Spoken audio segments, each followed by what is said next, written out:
গণতান্ত্রিক পরিবেশ নিশ্চিত করে এবং ছাত্র সংসদ নির্বাচন কার্যকর করে মানুষ কথা বলবে, সকলে মত প্রকাশ করবে, সেই জায়গায় একজনের মতামতকে, একজনের ধর্মীয় স্বাধীনতাকে আরেকজন কোনোভাবে পরিবেশ চেপে ধরতে পারে না। এটি আমাদের বৈষম্যবিরোধী ছাত্র আন্দোলনের যে শিক্ষা প্রতিষ্ঠানে গণতান্ত্রিক পরিবেশ নিশ্চিত করে এবং ছাত্র সংসদ নির্বাচন কার্যকর করে শিক্ষা প্রতিষ্ঠানগুলোতে গণতান্ত্রিক পরিবেশ নিশ্চিত করতে হবে। এবং আমাদের সর্বশেষ যে দাবি, আহত হয়েছেন, নিহত হয়েছেন, সেই সকল যারা আহত হয়েছেন, নিহত হয়েছেন তাদেরকে সুনির্দিষ্টভাবে তালিকা করতে হবে, করতে হবে। এবং যে স্বৈরাচারী শাসন, স্বৈরাচার বিরোধী আন্দোলনে নেতৃত্ব দিয়েছে এবং রাজপথে থেকে লড়াই করেছে। আপনারা জানেন, যখন বাংলাদেশের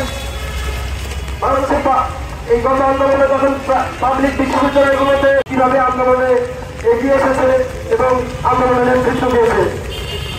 আর এখন 5ই আগস্টের পরে, নতুন সরকার গঠনের পরে বর্তমান বাংলাদেশে বিভিন্ন জায়গায় যে পাবলিক যে মদের রাজত্ব চলছে, বলতে চাই আপনারা খুব দ্রুত সময়ের মধ্যে দেশে আইন শৃঙ্খলা পরিস্থিতি ঠিক করবেন এবং স্বাভাবিক পরিস্থিতি নিয়ে আসবেন। এবং যারা এই আন্দোলন পরবর্তী সময়ে বিভিন্ন সংখ্যালঘু